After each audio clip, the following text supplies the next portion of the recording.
Oh, yes. A very good evening to you and welcome to Politics 101 Thursday night.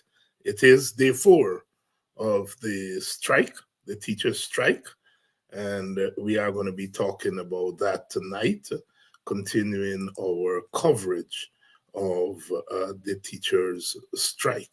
Day 4, day 4 of the teachers' strike. Welcome to Politics 101. Good evening to all of you. And I know that you have been following the so many um, live coverage of what's happening on the streets in Guyana. Thank God for social media. We are now able to get those things um, live as they happen. And so we don't have to wait until the news at night to get information. Information is now right there at our fingertips. Good evening. Please share the link. Tonight we are going to be talking with Vincent Alexander and Olive Sampson of IPADG. We are going to be talking about the strike. We're going to be talking about issues affecting African Guyanese people and looking at where we go from here. Good evening to all of you. Good evening to all of you who are joining us. Good evening to all of you who are joining us. Please share the link. If each of us shares the link, we are going to, of course, double, triple, quadruple those who are joining us. If you're joining us from Guyana, welcome, welcome. If you're a teacher, big up to you. If you are a teacher, if you were a teacher, if you're planning on becoming a teacher, big up to you. Big up to you. Good evening to you. If you're joining us from the wider Caribbean, a very good evening to you.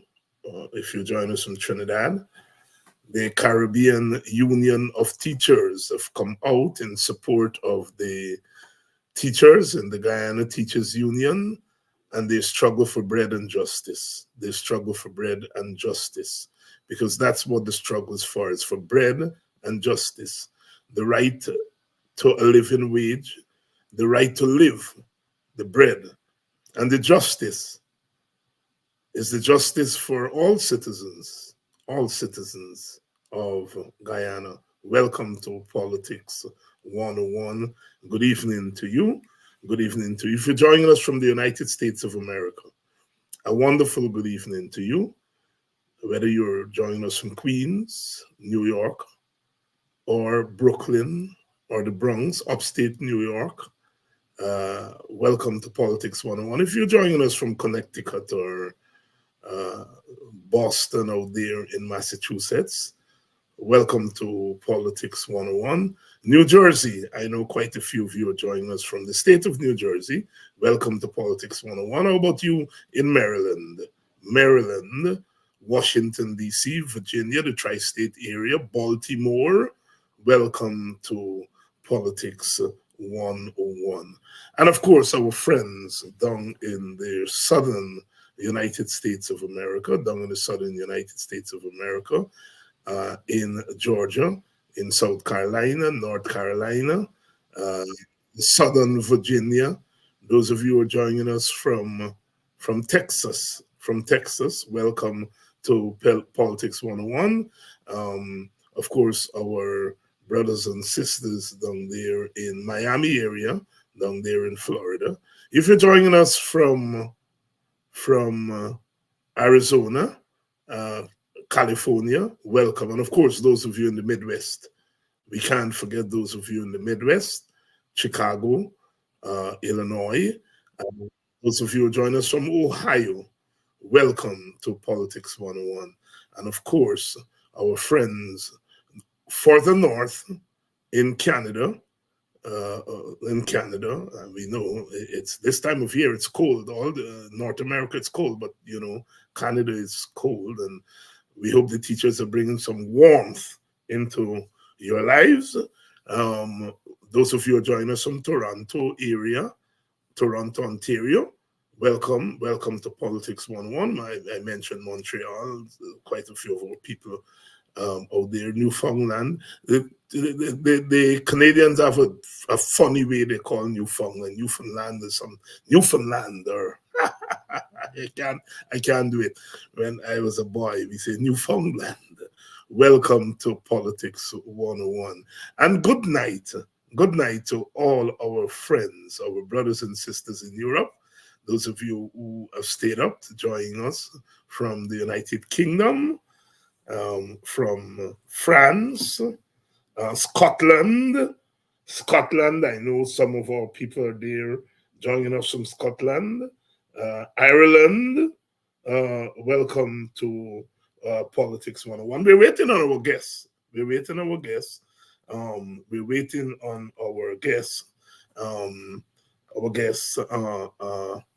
Vincent Alexander is joining us.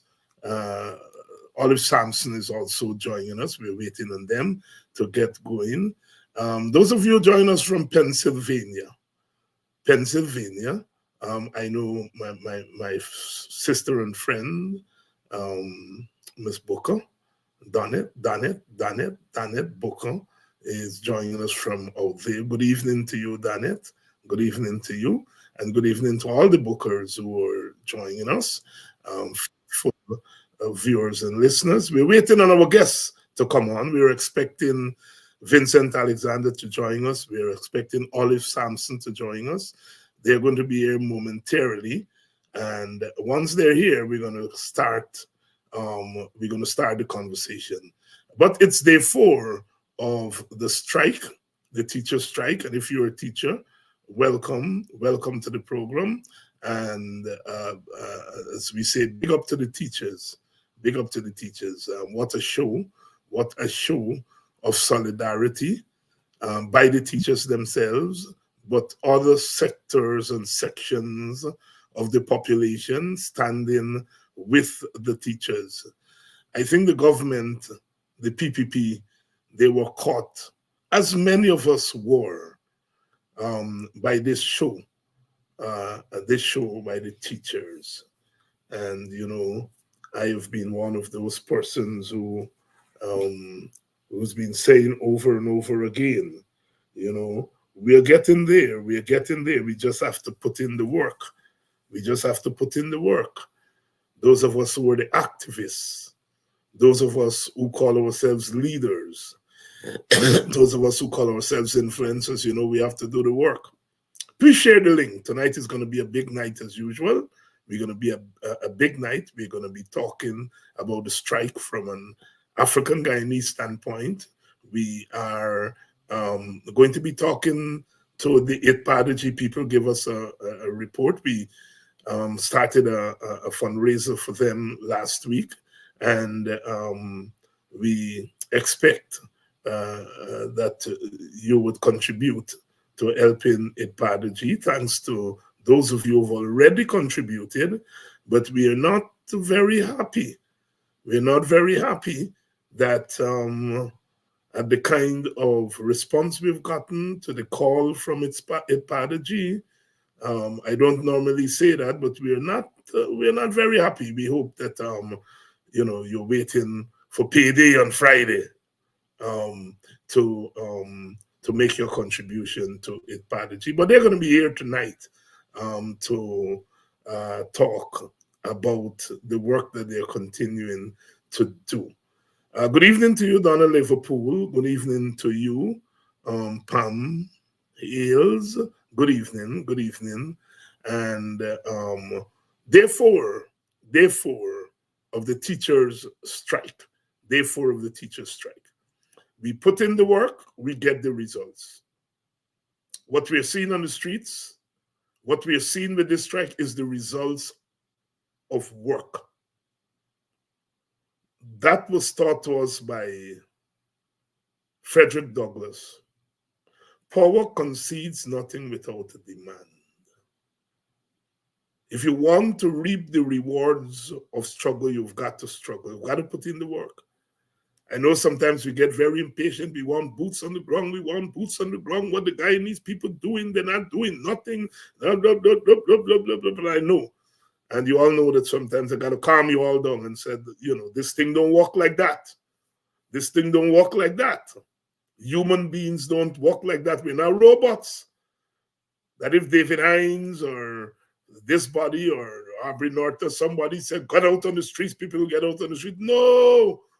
You all know human beings don't work like that. We got to put in the work. And we have been putting in the work. You've got to give kudos to the union leaders. They have been putting in the work.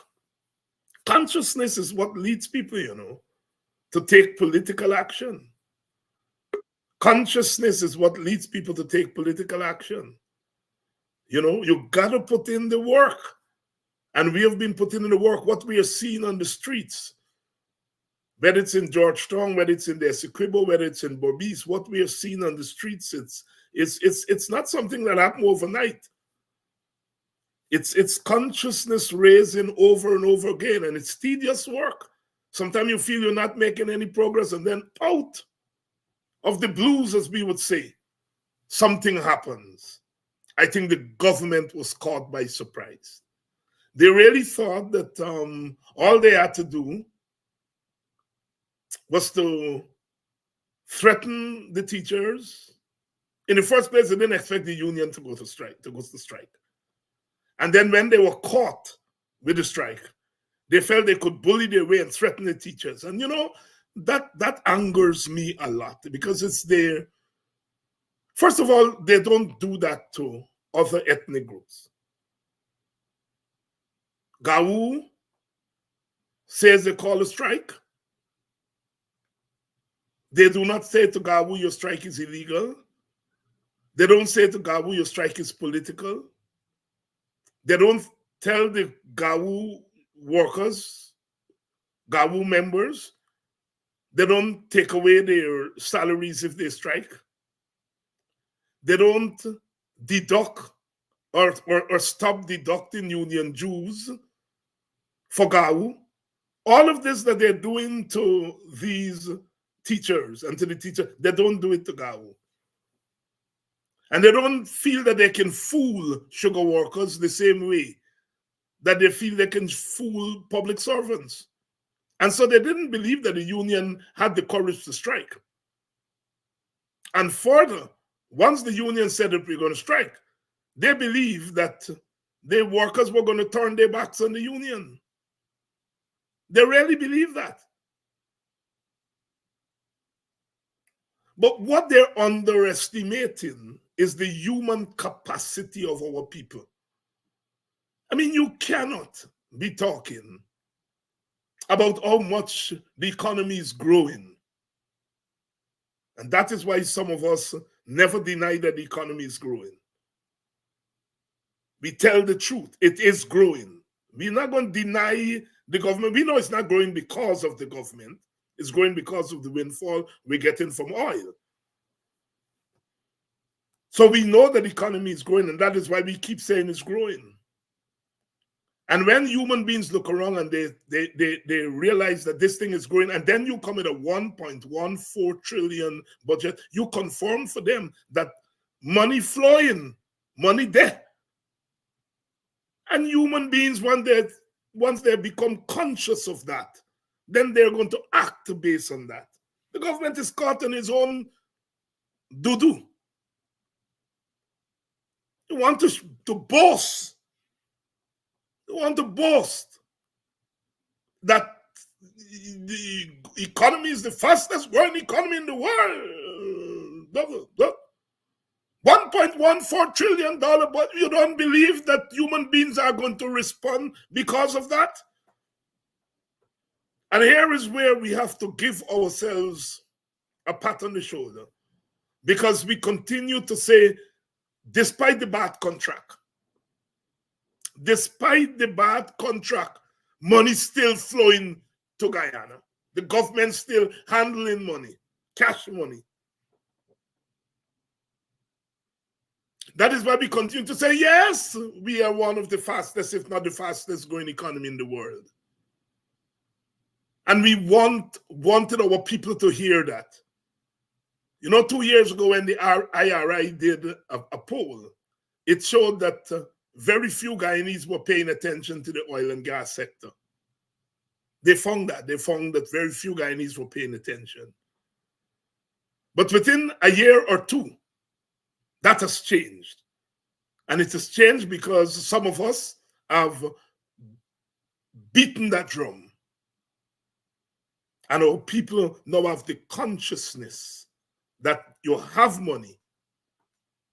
And you cannot tell us, as Jack Dio now is trying to change the narrative about volatile oil prices. Yes, oil prices are not where we want it to be.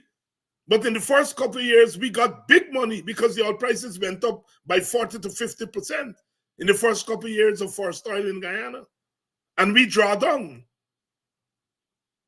We also got money, unexpected money from the oil, the war, Ukraine war.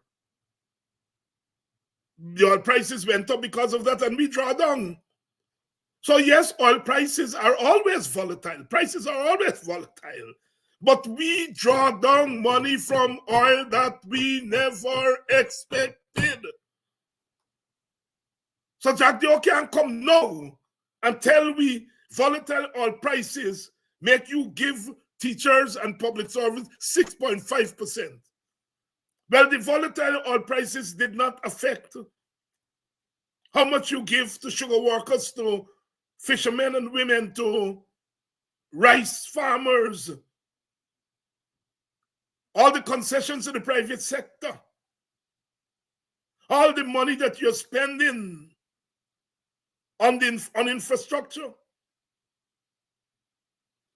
The economists are telling us that 80% of this budget or more, but at least 80% is based on procurement, which means money going to people through contracts. 80% of the 1.4 trillion, 1.14 trillion. So we know that we got SARS. We know that we get paisa. And the teachers know that. And so the teachers came out and surprised the hell out of them and surprised the hell out of some of us on our side who believe that Guyanese are stupid, they're going to turn around and take blows and so on. And I said last week or the week before, I said, I hope when Guyanese start come out, some of us on our side don't run for cover.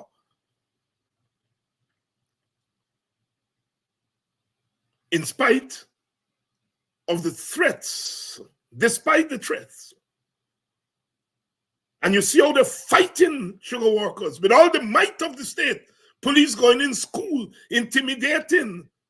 What are policemen and women doing? Going and check who go to school and who won't go to school. It's a police state. The chickens are coming home to roost. Good evening, welcome to Politics 101. I think our guests are ready. I think they're ready. Vincent Alexander is here. Mrs. Let's see if Miss Sampson is here. I think she might be ready. It's that time. Let's go. Welcome. Please share the link. Good evening, Cheryl Sampson. Good evening, Abina. Is it Abina? Abira. Good evening to you. Good evening to all of you. Good evening to all of you. Good evening to you, Richie.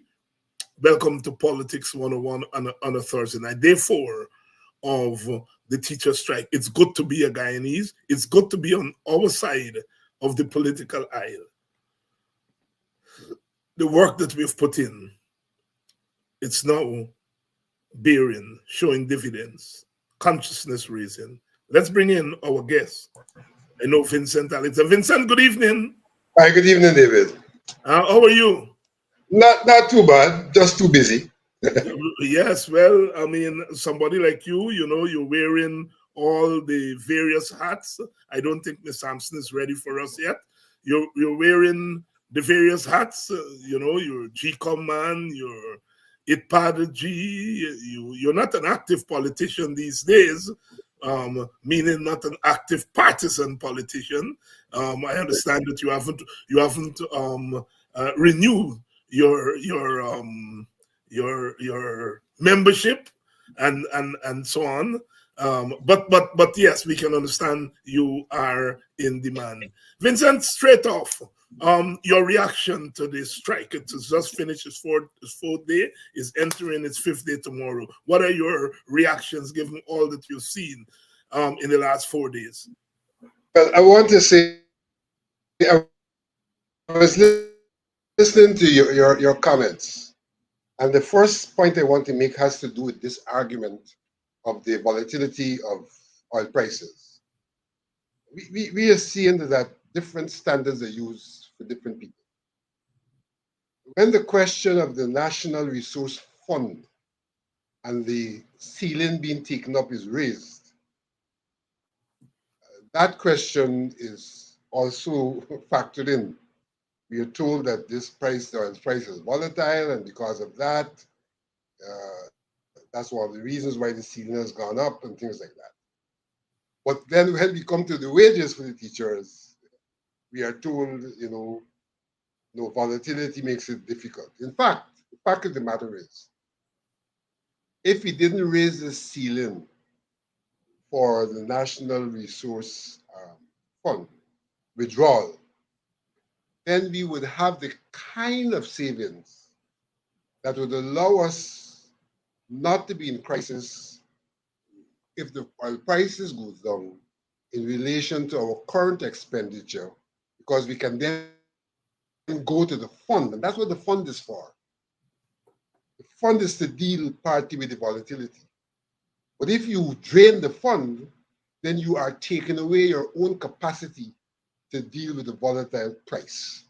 And you're being hypocritical when you say that you can't increase the salaries because of that reason, when in fact the mechanism that was intended to facilitate stability in salaries and so, you have interfered with that mechanism.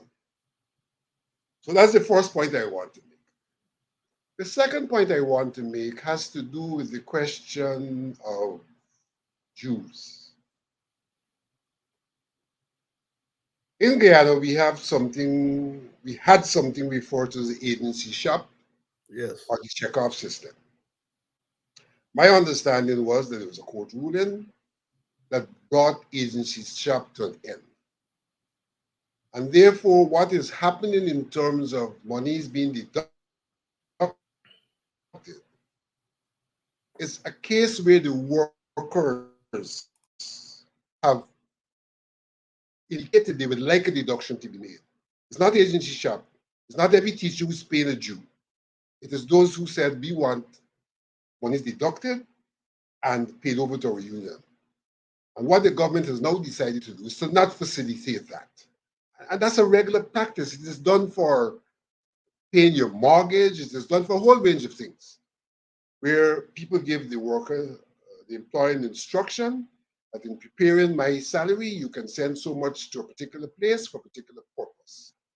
And so it has to be a case of vindictiveness that the government has decided no longer facilitating deduction. It's not the agency shop. It's not a question of the constitution and mandatory deductions. So we can see clearly that this is an act on the part of the government to try to break the union. In other words, the government is acting in contravention of our constitution, which provides for people to have freedom of association, for unions to represent people, and we are seeing that they are trying administratively to break something that has constitutional protection. So that's the second point I want to make.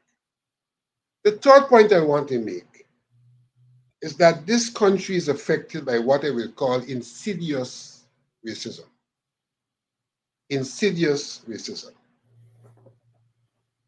We know that the public sector, for historical reasons, is largely manned by people of African descent. And I'm being very careful here. It's largely manned by people of African descent for historical reasons. The PPP's attitude has always been that the public sector is parasitic and that the people who are worthy are the people involved in direct production. It's partly out of a Marxist issue of who produces and who doesn't produce. So that they have always seen the public sector as parasitic, uh, benefit of the labor of the workers, and have not been generous with the public sector. And I think that it is partly that attitude that is manifest in the way in which they're dealing with the teachers. And I call it insidious racism because it is affecting, whether we like it or not, people of African descent more than it's affecting anyone else. And so there is an insensitivity as to the constituency which is being affected by a disposition which seeks to say that the people who produce are the ones who should really be the beneficiaries, and the people in the service sector, the public sector in this instance, are really parasitic and the one who should not be taken into consideration as production goes up because they're not themselves the ones who are producing. Suffice to say, David, that in modern economics, we've gone past the argument that the productive sector, in terms of the production of hard goods, is the source, the only source of wealth. We have seen the role that the service sector now plays. And for that reason, even in terms of a definition of development, United Nations has gone beyond GDP, which is how much more you're producing, so to speak, and now factor in issues like services. Uh, what is the result of the education sector?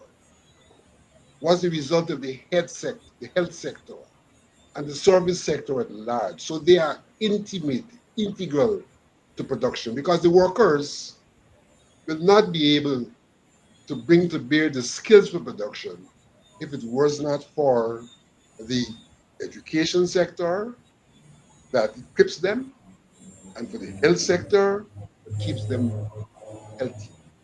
And so we have to see things a little different from the original disposition which says, these people are parasitic. They're integral to production and should be considered in a similar manner in which those who are involved in the direct production of goods are remunerated and are rewarded. So those are the three initial points I would like to make. That we have a situation where on one hand there is insidious racism. It has to do with an attitude towards working people, in this instance in the service sector, that there is hypocrisy in relation to the situation with the volatility, because the fact of the matter is that the treatment of the National Resource Fund is a clear reflection that they are not preparing to deal with volatility in relation to wages and salaries which should be granted to workers. They are going into the fund in a manner that does not allow, when there is volatility, for that fund to be reverted to the stability in the public sector. Thank you very much, Vincent Alexander, giving us his initial reaction to the ongoing strike by the teachers. We just finished day 4 of that strike, and it seems from everything we are seeing on the streets, from the reports from the union, that the strike has exceeded the expectations of even union leaders themselves. And from all intents and purposes, for all intents and purposes, it is it has been a successful first 4 days of the strike. Let us bring in our second guest, Olive Sampson, who is the CEO of IPADG, among other designations, because she's active in other organizations. Olive, good evening. Good evening, David. Thank you for having us this evening. And thank you very much for coming on. Your initial reactions to the teacher strike?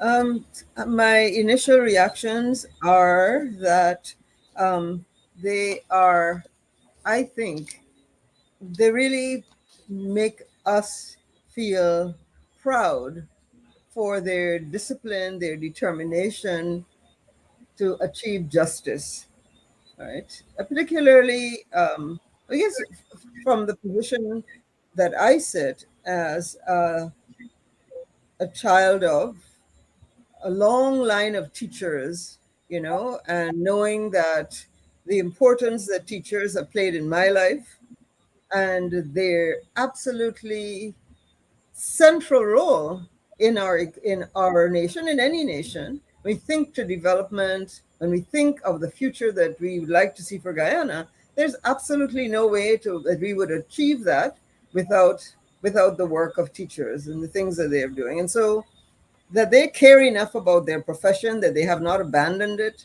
but that they would get out on the street and demand fair wages so that we can have so that our students will benefit because they will be able to put their all into what they do. I think it's very, very inspiring. When I think of it from in terms of the decade, one thinks of the decade mantra of recognition, justice, and development. And it encapsulates all of that. And even though our teachers are of all races, they're Amerindians and they're of East Indian descent and they're African Guyanese, um, the questions for us as we look at it are, how does this help to address how are teachers speaking to the issue of justice with respect to people of African descent? One of the other issues that I have considered as I've looked at this strike is the whole what has happened to the African Guyanese middle class, and how, because we have been, as Vincent just addressed, our involvement in the public sector as teachers, as persons in the fire service, police officers, in the army, etc., to the degree that we are not fairly compensated, our middle class is weakened and shrinks. And what happens as a result of that is also that we do not have the disposable income to support our civil society institutions, organizations that represent us, including our churches, including our engagement in Girl Guides and Boy Scouts and all of the other institutions that have helped to nurture and support us as a people. And so in their coming out, they're also taking a stand for the preservation of our economic status within the society and our ability to fund and support the things that are important to us. And as I pointed out, our churches, because if you speak to pastors, their churches are failing, not failing, but they're certainly not as robust and thriving as one would wish, because the persons who attend churches, the congregations, don't have the funds to make it. And so what I think that the teachers are doing is noble. I think that they are making sure that the sanctity of the strike, the sanctity of labor rights are being protected, and that is critical. Thank you very much, Sister Olive, and giving us your initial reaction to the teacher strike. I As you notice, my head was down and I was reading a news story just flashing here by Demerara Waves, where Vice President Jack Dew has said that the GTU cannot account for dues collected, and they have not presented an audited report of their funds. Now, the two of you would be familiar with that.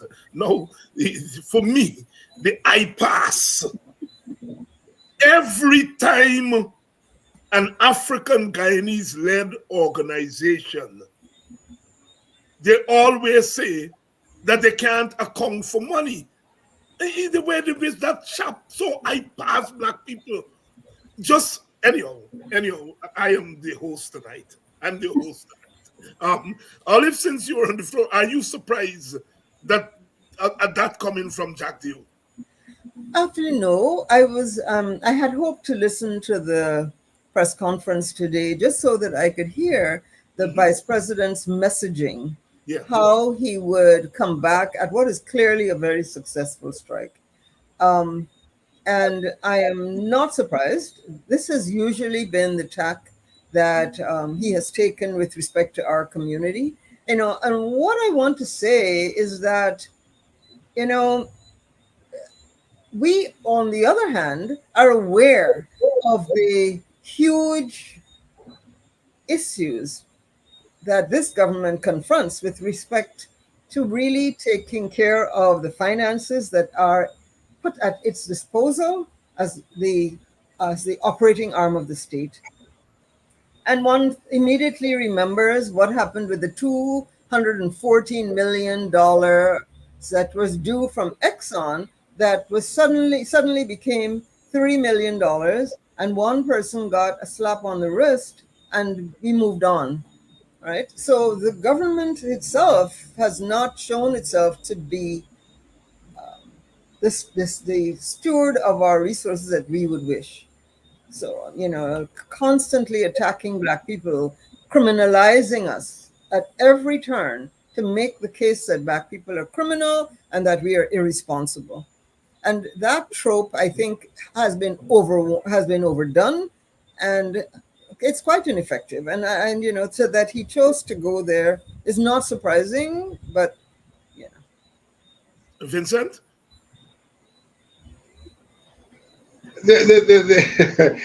Jagdeo has no moral authority, period, to talk about finance. No moral authority. He has been in charge of a government where there are still outstanding issues in terms of Carifesta and accounting for the money, in terms of World Cup and accounting for the money, and a whole range of areas. Jagdeo has no moral authority to talk about accountability. Absolutely not. But having said that, one always has to consider his timing on these matters. His timing.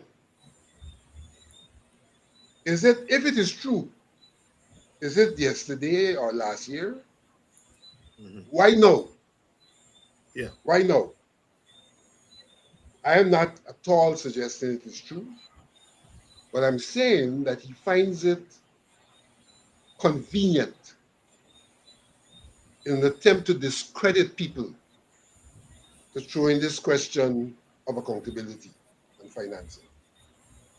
I would go on further to say that those teachers who are out there, who are on strike, that's their business. Yeah. That's their business. And I'm quite sure they're capable of looking after their business, just as they're looking after the business of hauling for wages and salaries which are due. And that all we are seeing here from Jagdeo is his normal disposition to try to discredit people when they have a credible matter at hand. You can't discredit the strike. It's beyond being discredited. So you're now trying to discredit the union. But he has no credibility to discredit the union. This is the same man who attempted to discredit Ipalaji first of all attempted to say that we were misappropriating the money. I mean, it's unbelievable. This man sits in government. His ministry takes the parliament, estimates submitted by Padaji. They're approved by the parliament. His government disburses the money. And then 2.5 years after, come to say that we're spending too much on a certain line item. Which line item was factored into the proposals approved by his government. It's unbelievable what we had been subjected to in terms of the dubious nature and the dishonesty of what Jaglio calls is only the politics. That's the term he applies to this kind of behavior. And I'm saying this with personal experience. I had once to confront him on things he had said and done as he attempted to smile with me. And you know what his response was? It's only the politics. Jaglio has reduced our country to simply politicking and dirty politics in pursuit of control. Well said there by Vincent Alexander, responding to Jaglio's press conference in which he said that the teachers union has failed to account for union membership dues. Vincent, I like your response. That's the teacher's business, whether it's true or not. And we are not here saying it's true, but that's their business. And of course, he continued, according to Demerara Wave, to say the government cannot afford it. The government cannot afford it. We have dealt with that. Vincent, the government cannot afford what? Cannot afford to pay the wages that the teachers are asking for. You know, may I just respond to that? Yes, Olive, you have to. I'm struck by that because you, in your monologue, as you opened the program, you spoke to the fact that the budget, 80+% of the budget, is devoted to procurement. Yes. Right? Procurement of services, etc. Right? The government has this economy has a serious problem with absorptive capacity. Right? The economy cannot really absorb anymore. We have not been able to build the roads, the schools, fix the pump stations, all of the things that were supposed to be done, we are unable to do them. We don't have the absorptive capacity. So truly, in allotting that huge amount, that huge percentage of the budget towards procurement of more infrastructural projects, etc., we are looking at failure. We are looking at a crash, the inability to absorb. So it is really easy at this point to take the corrective action and to do more human development, because human development is the foundation by which you increase absorptive capacity.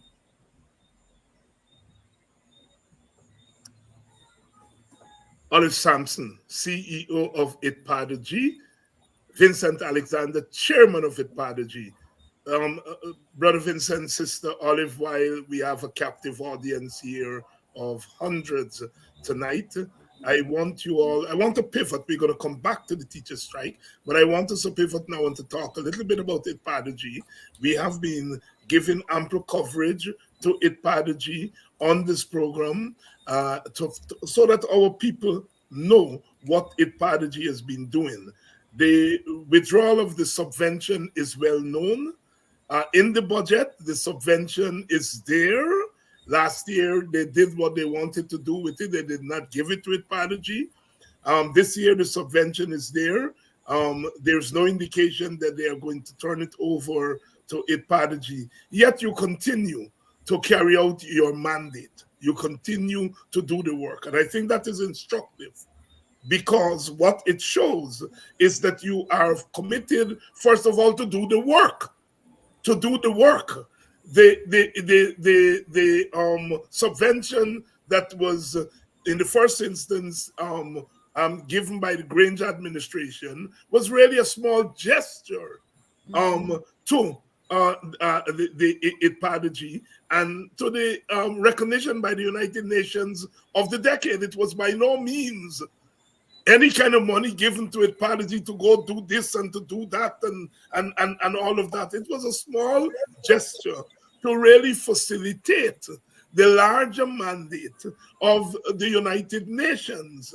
And so, therefore, the fact that they've withheld the subvention and you've continued to do the work, I think, is a clear indication that your intention is not to grapple government money, as we would say in Guyana, and to do your own thing. Is that there is a facilitation that you are doing on behalf of the more than 60 organizations that are affiliated with Ipadagy.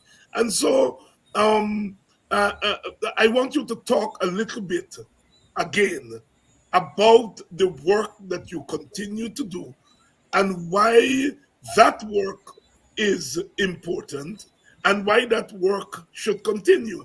We started to do our little contribution here in Politics 101, and some of our viewers have answered the call and they've made donations to help you to continue to do that kind of work, because we feel that we should not allow the government to stymie Ipadagy's work, because that work is so important to our community.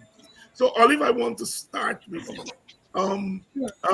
Have you been able to continue to operate at the same level as you operated before when subvention? Yeah. Well, first of all, David, if you don't mind, I'd like to pause at this moment to just say thank you. I want to say thank you to you for being so passionate in your request for support for Ipadagy, and to thank your viewers who have contributed, and for those who actually contributed via online mechanisms, but actually two persons came to our office as well and brought donations. And so we just want to really express our appreciation to you and to your viewers for your support. It's truly needed and very, very much appreciated. We have not been able to keep up at the same level, and I'll give you an example. One of the critical projects that we have continued to support, but not at the level that we wish to, are two night schools that we were supporting from 2020 because they had existed prior to the change in government. At the change in government, the funding was stopped. One of them is in Sophia and the other is in Kildonan. Both are programs to help persons who were not able to finish high school for whatever reason, people who needed to get their CXCs, people who wanted to enter UG but needed to get English and math, just giving people a second chance. These are second chance learners. And we supported, so the subvention that the government said did nothing to help Black people part of it went to support those two night schools from 2020 on. Since our subvention has been cut, we have tried to raise funds, and we have kept up sending whatever we can to those two night schools. We have written a proposal that we have submitted to an international organization to seek funding, because we want to make sure that young people who are showing an interest in wanting to go back to school, to prepare for a career or to be in business or whatever it is they choose, that they have that chance. And so the night schools are critical. And I'd like to just make a plug to this listening audience for their support for the two night schools. Our support to them when we had the subvention ran at about 440,000 Guyana dollars per month. It's not really a full payment for the teachers, it's a stipend. These teachers have continued to work even without being paid because they're committed. But these are young people with families. They have to feed them. They have to find their transportation to and from that night school. And you know, I don't know, some of them may have to pay someone to help take care of their kids while they're doing that. I'm not sure, but they do have their expenses. We are grateful to them. And I want to say that while we're on the show, to those teachers who in Kildonan and Sophia have continued to work, we need to make sure that they are paid. So that is one thing. We have done a lot of work over the years with organizational development, working with organizations to help them so that we can build their capacity to run an efficient organization, an organization that can ultimately be prepared to seek grant support anywhere. So they would have been registered, they would have you know, minutes being kept, bank account, all of the things that really build strong organizations. So we continue to do that. We held such a training program. We held 2 training programs of that nature over the last 2 weeks. We worked with business persons, and last year, and we will continue to this year, we have a training program that will be coming up soon to be announced, where we helped business persons similarly building their business development, how to write a business plan, record keeping, all of the things that help to build a strong business. We've tended to work with micro and small businesses in that way and have trained hundreds of small businesses. In addition to having persons, when we had a staff, persons who would come into the office and we could sit with them one-on-one and help to write a proposal, help to write a business plan, help them to with their SBB application, the application for Small Business Bureau registration was very complex. We would help people. So our staff provided services to the African Guyanese community and continues to do that. Even now, we have a skeleton staff, and that staff has continued to provide the kind of support to the business community, etc., that we had in the past.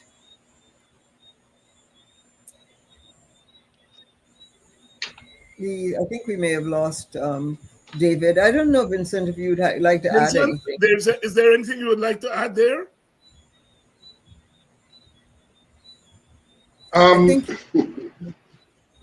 the first observation I want to make, I have a document here, Hmm. Budget 2024 at a glance. Yeah. In that document, under culture, sports, and arts, is an item which reads 100 million to support activities associated with the observation. I repeat that, the observation of the International Decade for People of African Descent. The very word observation tells a story. The United Nations has declared a decade that's intended to redress historical deficiencies, wrongs, absence of recognition, absence of justice, absence of development. And here's the government in responding to that declaration, which went on to say that what is required is institutional and legal rectification so the people of African descent can come to the table equally.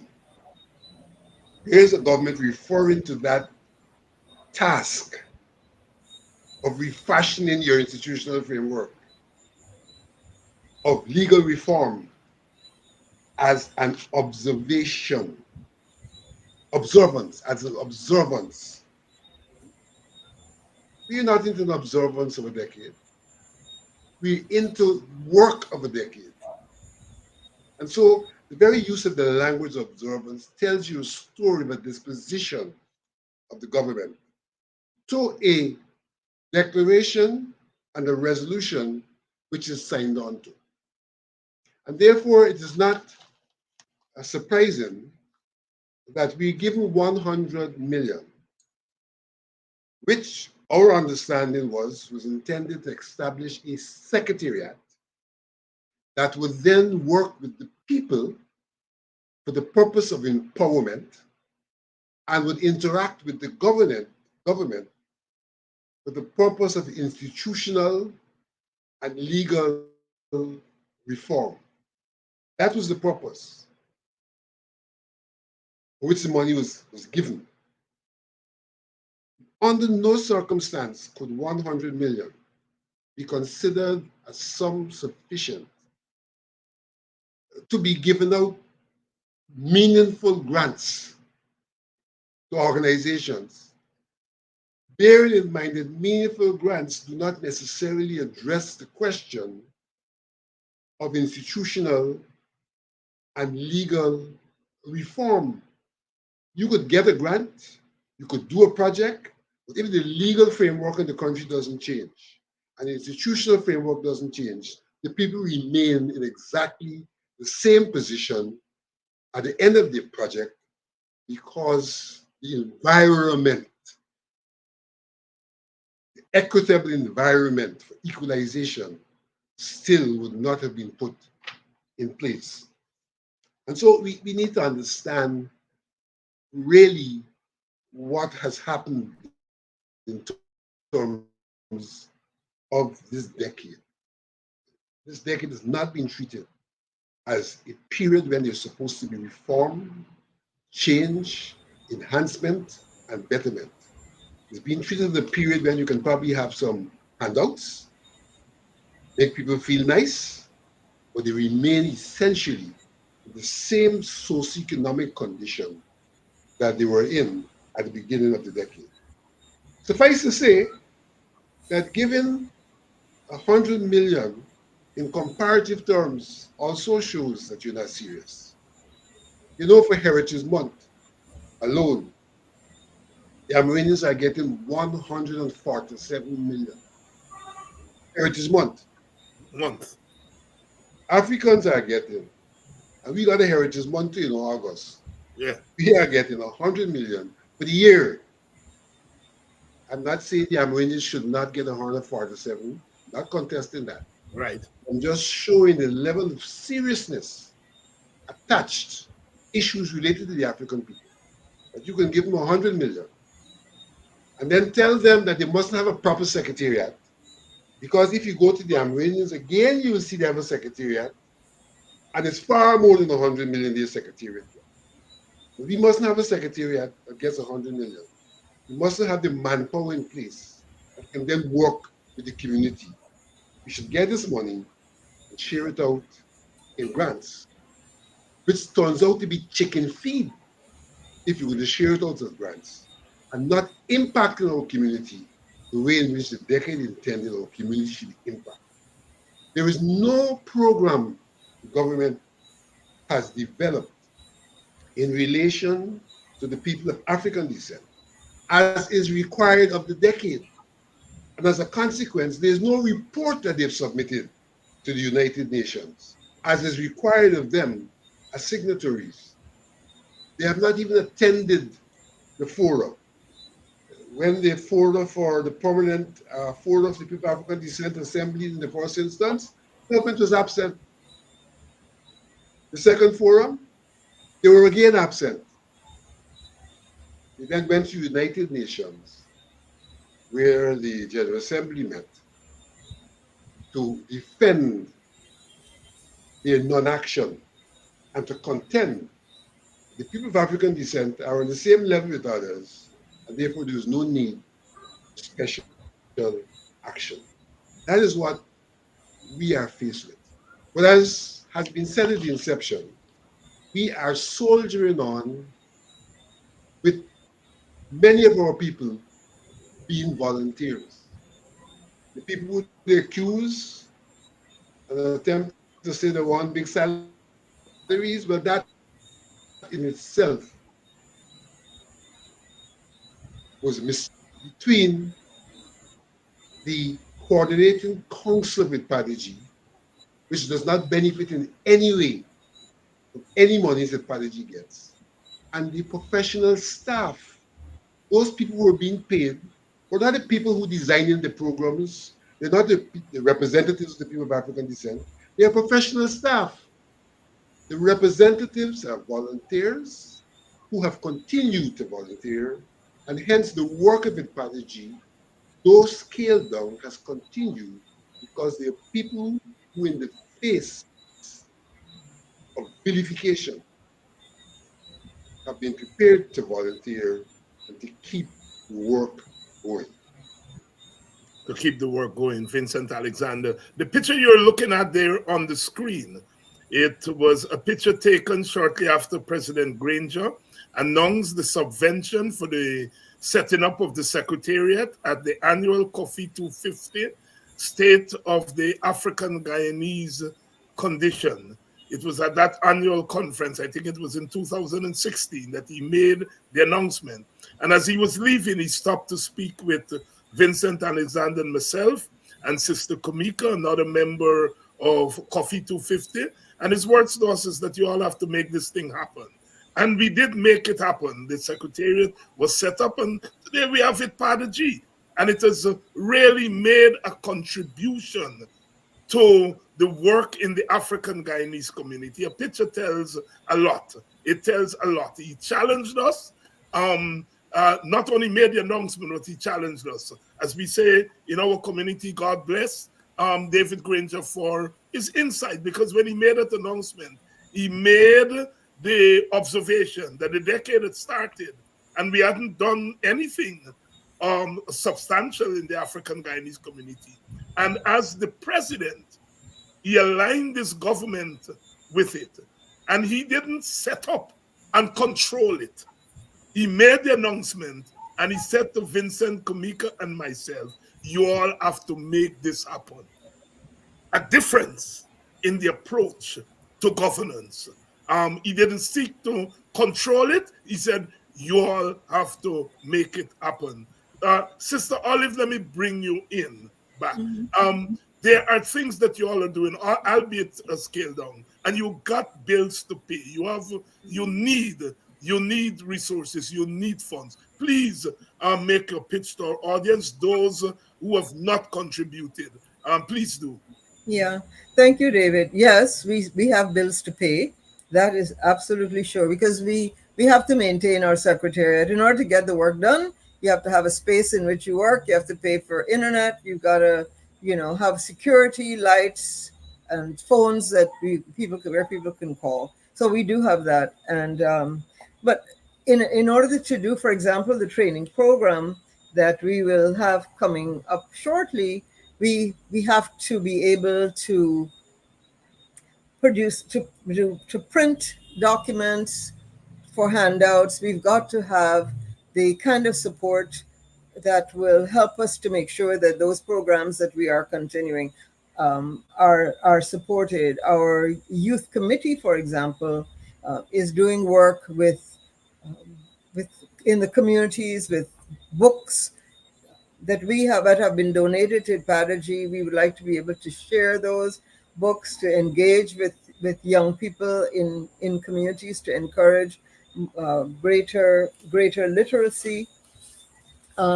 We, as some people may recall, that we conducted a huge sale, Ujamaa, in an exhibition and sale on Main Street in July of 2022. We had almost 100 small businesses represented there, and so we're hoping that we can do that again this year. That sale is preceded by training programs for those persons who come out there, so that they understand how best to market their produce, how best to price it, how ideas about agro processing, etc., and so and improving their products. So we would really value the support so that we can have that event again, because when we created that space, that marketplace for small businesses to come out, they were able to expand their markets. Some of the comments we got were, wow, we didn't know that there were that many African Guyanese doing these kinds of things, a range of things, from catering to the production of clothing to just a wide range of businesses were represented there. So that is one of the big projects that we would like to be able to, once we have completed this business training that we're doing, we'd like it to have the kind of meaningful follow up by providing a marketplace for the participants in the business training. We would also like to continue our work with farmers and persons who are doing kitchen gardens. Just as government took our subvention, we had gone out and offered seedlings to organizations, persons in communities across the country. We were able to complete that project and provided seedlings to persons who were able to start kitchen gardens or replenish them to contribute to their farming and their production. We'd like to be able to continue that project because it's a way of ensuring that people have good meals they can afford. They have vegetables that they grow in their yards, and they can not only grow for their families, but also, excess they're able to sell and increase their income. And so we had taken from the subvention to do that. Just in June of 2022, we concluded some of our organizational development training. As I mentioned, that training included helping people to get to the point where they could apply for grant funding from any institution. And one of the first places that we created an opportunity for them to apply to IPADG. So we set aside some of our subvention so persons could apply for small grants. And we awarded grants to those member organizations to do things, to do a range of things, to work with children. One of the projects had to do with how do you help students with conflict resolution. They were going to use puppets and other theatrical experiences to help students to deal with conflict resolution. So that's one of the things we funded. We funded several of the organizations who were going into poultry rearing, and some of them still do. We were not able to conclude that funding, but it is beneficial. They're small grants, but we would like to rebuild that grant fund so we can make small grants and make a difference in people's lives. And these are generally for communities. So those are just some of the things that we're doing. And then to continue our advocacy work, our educational. Before you go on to advocacy, I want to suggest you also speak a bit about the youth activities, the investor-ton that we used to have, and the other youth activity where we were trying to help young people to get involved in business and help young people who are already involved in business. I'd like you to speak to those two. And before Olive, before you go there, let me just make the pitch here. You have the things on the screen there, the Cash App, the PayPal, the Zelle, the PayPal and Zelle are the same. Please, while you're listening, you hear where your contribution would make a difference. Please make your contribution. Please make a contribution to Padagy, no matter how small. No matter how small, of course, no matter how large your contribution is, we would welcome it. They would welcome it. You're hearing from IPADG officials there, the top officials, what they are doing. We would like to thank those of you who have come through. I've gotten a receipt because I passed over what we have raised, and Sister Olive sent me a receipt, a general receipt today. So we are passing, and they're using it day to day. Please make your contribution. One dirty build and wash and make and come clean. This is we story. This is we story, and we got to keep our story. We have to show the government, as the teachers are doing, that we can be self-sufficient. Yes, we are not going to solve our problems because we belong to a state. And the state has to contribute because we contribute to the state. and the state has a responsibility to our welfare as a people. Yes, but there are things that we can do to supplement that. And especially when they're sticking their fingers in the eyes of our people, it is time we stand up, especially those of us who can afford it. $5, $10, $20, whatever you can afford, please contribute. Sister Olive, back to you. Thank you so much, David. Thank you.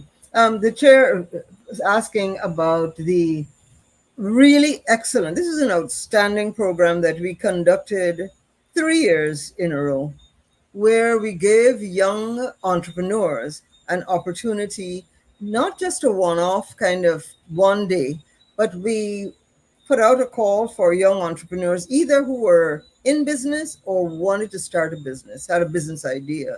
And they would submit an application to participate in what we called Investathon. The Investathon, the successful applicants were, and they normally we kept that number to about 35 to 40. That's at the first level. They would have an opportunity to meet with mentors, business persons, successful business persons who would spend time with them looking at their business plan and helping them to refine it, really grilling them on, what are you thinking? How are you going to achieve this? Here's something that you need to really focus more attention on, really getting the kind of one-on-one, hands-on assistance that any young business person really benefits from. And so from that initial pool, they would go on to the second stage where through a competition, the judges decided who could go on to the finals. And they'd make their pitch to a panel, and the winning businesses, the winning entrepreneurs got prize money. The first prize was $500,000 Guyana dollars, and we always started off with three prizes, and those business persons being so impressed with the quality and the creativity of these young business persons contributed. So we gave sometimes five prizes for them. I want to point out there's one that, and I don't want to benefit one over the other, but I know that, for example, there's now a product online for a cook-up rice that's, a quick cook-up rice. You can get the package and boil. That's one of the persons. Another one was doing drones and drone photography and supporting surveys and so on with drone technology.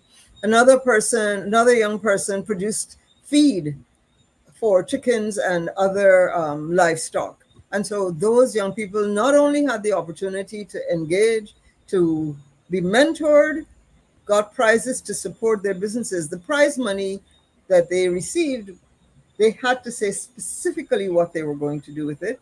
And we worked with them to procure whatever it was. So we didn't just turn over $500,000, but we, went with them, purchased whatever it was, or paid for whatever the service was that they needed, etc. So we know that the money went towards their business development. We would really like to do that program again because it was so valuable. We continue to advertise youth entrepreneurs and others, but young entrepreneurs on our website. One day a week, it focuses on young entrepreneurs. On Fridays, we reach out and we advertise for the entire African Guyanese community, business persons who send us their information. We plug it on our Facebook page. We plug it into on our Facebook page, but we continue to do work with we would like to be able to continue that. That project with the Investathon was always tied to a youth conference. So this entire competition and the presentations were in front of a larger audience. And you, David, recall that you spoke at the last one because we wanted young people to understand that business is not new to African Guyanese, because somehow or other this kind of mantra is out there about Black people and business. But we have always been business persons. We have always been business persons. Our, I always point to what we did in the purchase of the abandoned plantations, the creation of villages, and the setting up of those villages and enterprises within those. And all we need to do is to look across the Atlantic to West Africa, to the vibrant markets that are all across Africa, and the vibrant economies at the local level. I mean, the images of Africa as poor are, again, a part of that entire propaganda that is continually spun to shape our own thinking about ourselves. But we wanted, and you did a presentation that helped persons to really understand our history as business persons. So we don't want that to lapse. We would like to continue to do this project and to ensure that the youth are. Vincent, you had said one other thing. I'm sorry. What was the other thing We you had wanted? the business exposed well to the young people. Yeah, we did. We had for the youth Investor and the conference. expo.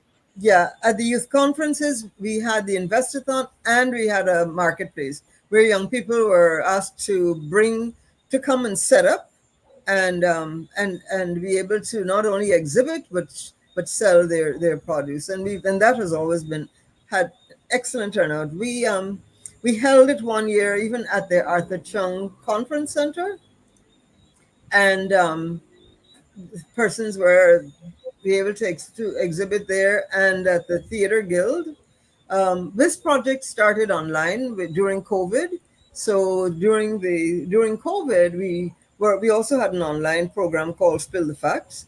And so as part of Spill the Facts, we did several programs in the run up to that where we had young business people on talking about this upcoming thing, but also encouraging their audiences through their own experiences about getting into business and how to do it. We did a business expo online where we paid for young entrepreneurs to have their advertisements done. The video, we had an arrangement with a videographer and created ads for young entrepreneurs. They got those ads, but they also had an opportunity at a venue to pitch to a larger audience. So when the vice president speaks to a G not spending the subvention to provide for the African Guyanese community, I think that what he would have liked to see is us to dole out little bits of money all across the community, not build capacity, not strengthen our communities. And that is what I think really bothered him, because right after we had that amazing almost 100 businesses on Main Street, where we cleaned Main Street ourselves, right? Set up an amazing space, immaculate, well organized 2-day exhibit. Within a month, less than a month, he got on his press conference and maligned our institution. But David, I just want to make a personal note at this point. We spoke earlier about the commitment of IPADG's coordinating council, the chair, others, the staff who come into work not knowing whether they'll get whatever little we have to pay them. They have to put gas in their cars. They have to, buy lunch, take care of whatever their living expenses are. But the commitment, the commitment to the struggle. And on the personal note that I wanted to say, I have had a long history of this struggle. One of the first jobs that I had in the United States was working for Dorothy Height, a civil rights leader and head of the National Council of Negro Women. I worked for that organization. I understand the Black struggle from many perspectives. And one of the things that I know is that my ancestors stood up and fought, and that is what is expected of me. So every day I get up and devote 12, 15 hours a day to the work of IPADG, and I don't have to be paid for that. What the payment from me is the triumph that I know is on the way. Vincent, you have the last word, my brother. I know it's hard to Wow. follow The fact of the matter is that the Prodigy came out of the African Guyanese community. We are not a top-down organization. We're a bottom-up organization. Our leadership comes out of a bottom-up process.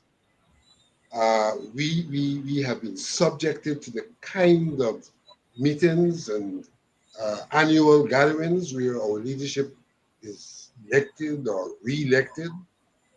And we're really an organization that has been responsive to the needs of the African Guyanese community, with the leadership being essentially people who are paying back, who are volunteers. Our CEO, for example, is a volunteer, and I mean, the value could be attached to our CEO is, she's a volunteer. All of our coordinating members are volunteers. We have not mentioned tonight that we've started a credit union. That credit union is alive and it's growing, and people are also encouraged to come and join the credit union. The office is based on North Road, so that's a service we're granting, and that will be a legacy, a definite legacy of the decade, the credit union which we reformed. And I could say people are already, though it's a small credit union, people are already accessing little loans from from that from that credit union. Our work is to embrace the community, to help to lift the community, and what we were getting to, the time was not allowed, was to interact with government so that the environment, from an institutional and a legal perspective, could be rectified in keeping with the Durban Declaration and the International Decade Declaration, so the people of African descent could find an equitable environment for their growth and development. There are things about our history that have to be addressed. We have to be addressed. How our backlands are dealt with has to be addressed. There's no question about that. So that we can be more meaningfully involved in agriculture. How we can access resources for industrial undertakings has to be addressed. There were attempts in the past, the Mortgage Finance Bank, the Agricultural Bank, to address those issues. Those institutions no longer exist. We have to get back to those institutions because they are essential to creating a kind of environment that will allow us to come out of the problems that we've been faced with. Not to forget that the African people of African descent have suffered a trauma from the historical experience.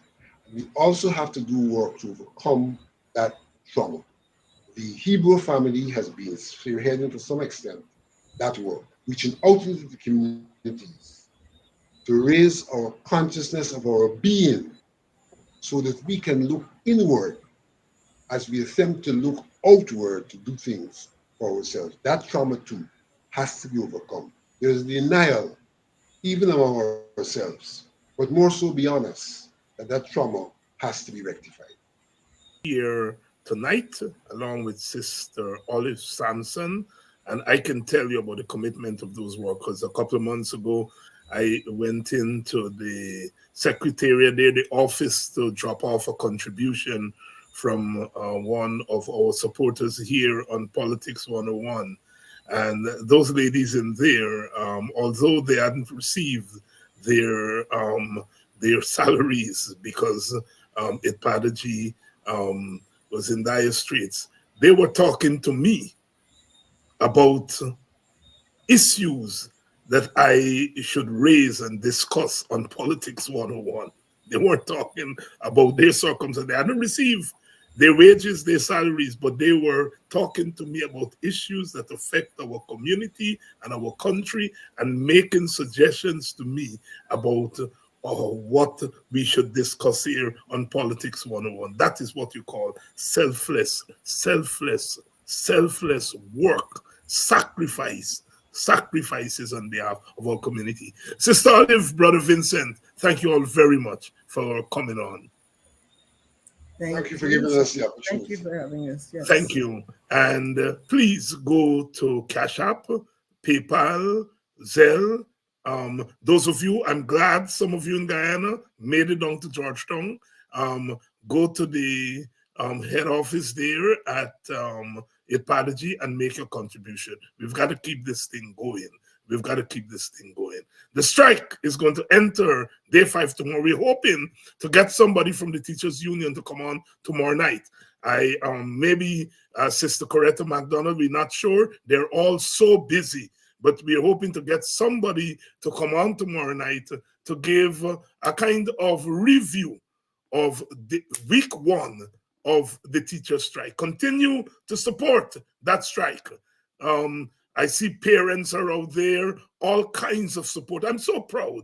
I'm so proud to be a Guyanese. I'm so proud to be a Guyanese, and we all should be proud.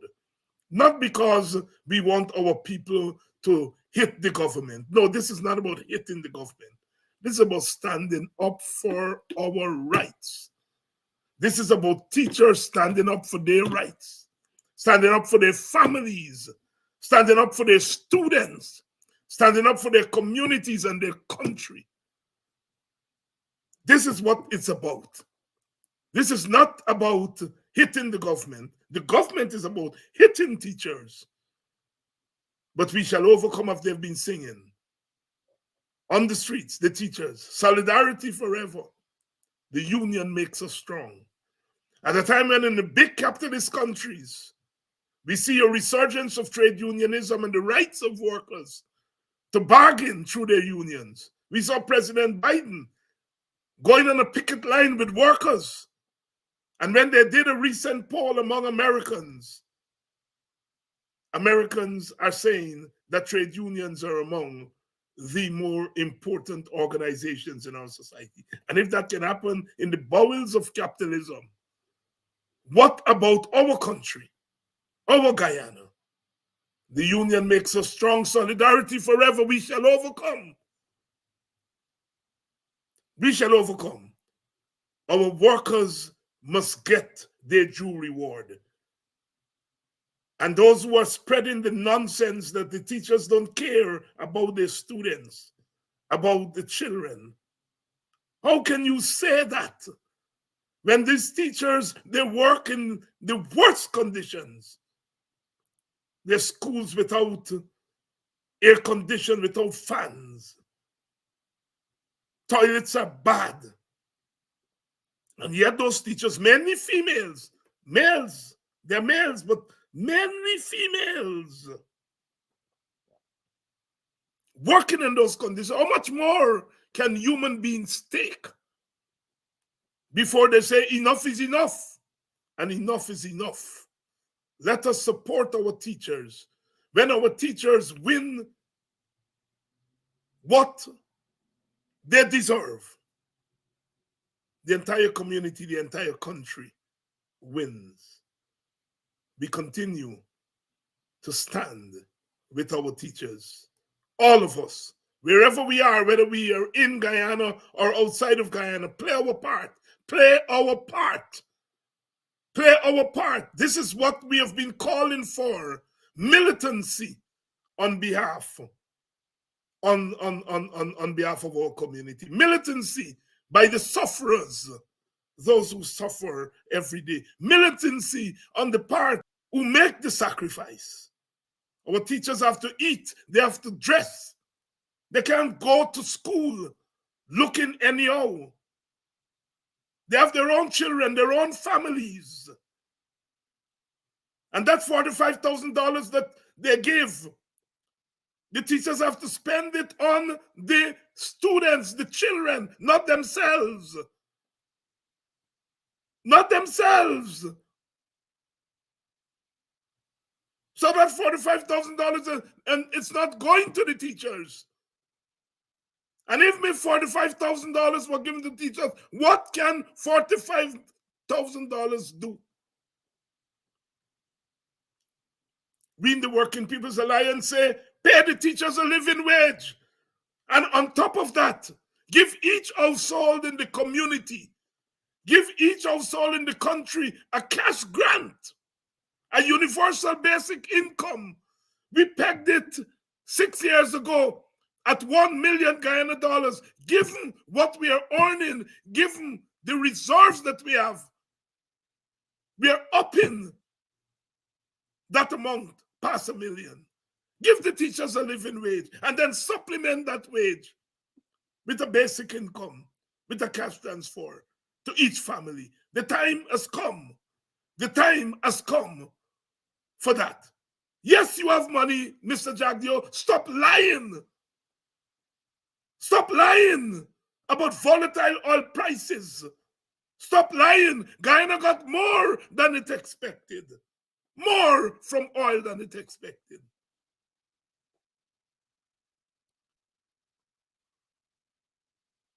You can afford it. Give the teachers what they deserve. We expect nothing less. And we will accept nothing less. The struggle goes on. The struggle goes on.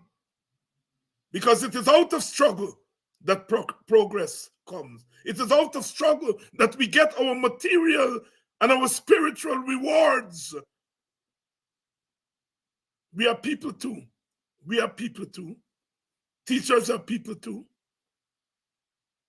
Teachers are people too. They are human beings.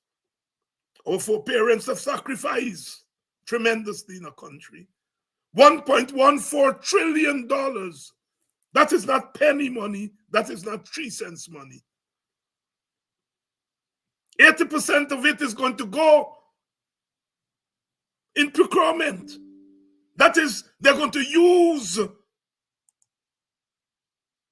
those monies to steer resources to their friends, their families, and as the opposition people say, their favorites. We have to break the back of that. The teachers are leading the way. The rest of us must support and follow. Until tomorrow night, walk good, walk good, sleep good tonight, wake up tomorrow. And if you have some time, turn out, whether it's in the Essequibo, Nana Regina, in New Amsterdam, in Bobis, on the Quarantine Coast, West Bobis, in Georgetown, ground zero. Go out there and lend your support. Put your bodies as a barricade against the onslaught of a mindless, heartless government. You're fighting your teachers, and you say you care because you care. If you care, would you be deducting money from the teacher's salary because they're standing up for their rights? Because you care? If you care, would you be refusing to deduct monies that the teachers are asking you to deduct for their union? Because you care? Because you care? If you care, would you be sending policemen and women into schools to intimidate?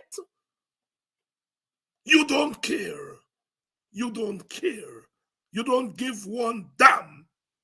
And if a government doesn't give one damn, you fight that government. Fight it with all your might. Fight, fight, fight.